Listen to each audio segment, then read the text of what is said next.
Hello बच्चों, कैसे हो आप लोग। आप लोग का स्वागत है चैनल पे।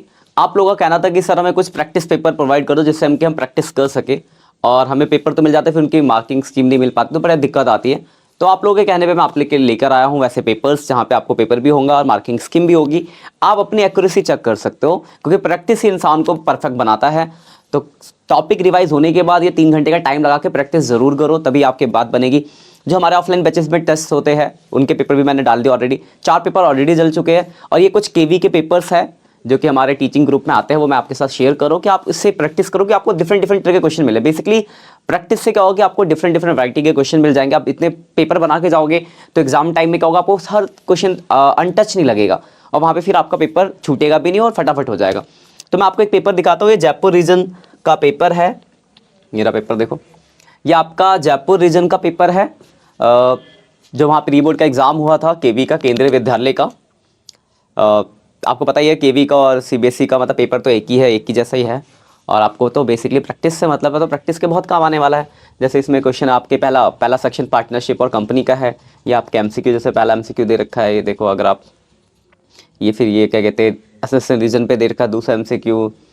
फिर ये देखो एक और एमसीक्यू है। ऑप्शन जैसे थे वैसे ऑप्शंस भी दिए हुए हैं। याद रखना, अभी जब आप पेपर 3 घंटे का बना रहे हो, टाइम लेके बैठ के बनाना। 3 घंटे का टाइम लिया और पेपर बनाना चालू किया और देखा कि आपका कितना हो रहा है और कितने नंबर आ रहे हैं, कौन से टॉपिक छूट रहे हैं, किस टॉपिक में डाउट्स आ रहा है, तो उनको फिर आपको रिकवरी करनी है। 1-1.5 महीने यही है कि आपको जितनी ज़्यादा प्रैक्टिस कर लोगे उतना आपका बेनिफिट होगा एग्जाम के टाइम पर। तो देखो ये इस तरीके से ये पेपर है आपका। मैं आपको दिखा दूँ पेपर, ठीक है। दिख रहा आपको? हाँ ये देखो, ठीक है। तो डिफरेंट अलग अलग पेपर बनाने से फ़ायदा ये होगा आपका कि आपको अलग अलग तरीके के क्वेश्चंस दिख जाएंगे जो कि आप कर लोगे तो एग्ज़ाम में आप ही का फ़ायदा है इसमें, ठीक है।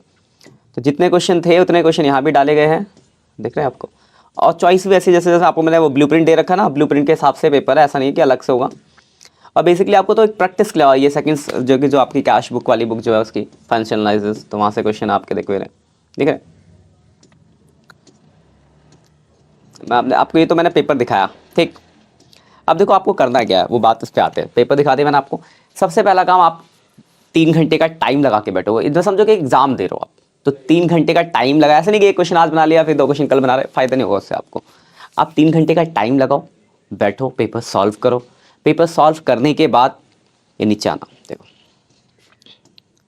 ये इसकी मार्किंग स्कीम है जिसमें हर एक क्वेश्चन के आंसर दिए। वहाँ से आप उसको मैच करना कि आपके कितने सही है, और फिर आप मुझे कमेंट करके बताना कि सर मैंने ये पहला पेपर अटैम्प्ट किया तो मेरे इतना कुल 4 और आज 3-7 पेपर हो जाएंगे अब टोटल।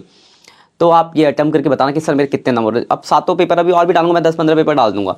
तो आप एक एक करके पेपर बनाना है। तो आप देखना धीरे धीरे आप प्रोग्रेस करोगे। एक तो मार्क्स में प्रोग्रेस और दूसरा टाइम भी कम लग रहा होगा आपको। जहाँ पहला पेपर 3.5 घंटे में हो रहा होगा तो दूसरा 3 घंटे में हो रहा होगा। फिर हो सकता है आने वाले टाइम पे ऐसा भी आएगा एक स्टेज जहाँ पे आप 2-2.5 घंटे में पेपर कर लोगे। और जरूर कमेंट करके बताना कि हाँ सर मेरे इतना स्कोर आया, मेरे ये वाले पोर्शन में डाउट है। क्योंकि जब हम लाइव सेशन लेंगे ना तो वहाँ पे आपके डाउट इकट्ठा करेंगे। इंट्रक्शन जब हम इंट्रक्ट करेंगे, हम लाइव सेशन भी होंगे हमारे अकाउंट्स के, 1-2 मैंने ले रखे ऑलरेडी और भी लूँगा लाइव सेशन। तो वहाँ पे आप अपने डाउट्स लेके रखोगे तो उन डाउट्स को डिस्कस कर लेंगे।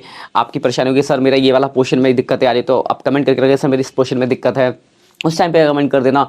तो फिर क्या होगा, आगे लेक्चर्स में या फिर लाइव सेशंस में मैं आपको बताऊंगा कि इस सेशन जो इस पर्टिकुलर चीज़ पे प्रॉब्लम है इसको सॉल्व कैसे करना है, मतलब इसके लिए आपको किन चीज़ों की प्रैक्टिस करनी है, कैसे करनी है, गाइड कर दूंगा मैं आपको, ठीक है ना। तो एग्जाम तक हम आपके साथ ही है। अब आपका क्वेश्चन होगा कि सर ये आपने दिखा तो दिया पर मुझे मिलेगा कहाँ से। तो कुछ नहीं करना, डिस्क्रिप्शन में मैं इसका लिंक लगा दूंगा, वहाँ से आप इसको डाउनलोड कर लेना। आंसर पहले मत देखना, पहले पेपर को सॉल्व करना, उसके बाद ईमानदारी से आंसर चेक करना और फिर देखना कि आप क्या स्कोर कर रहे हो। जैसे जैसे आप करोगे क्वेश्चन आपके बढ़ेंगे स्कोर्स, और जब स्कोर बढ़ेंगे तो आपको खुद को भी खुशी होगी। तो बस पढ़ो, ऑल द बेस्ट। अब तो यही कह सकते हैं, बाकी हम आपके साथ हैं, लेकिन मेहनत आपको ही करनी पड़ेगी। आप मेहनत करोगे तभी रिजल्ट मिलेगा, साफ सीधी सी बात है। ठीक है बच्चों, बाय बाय।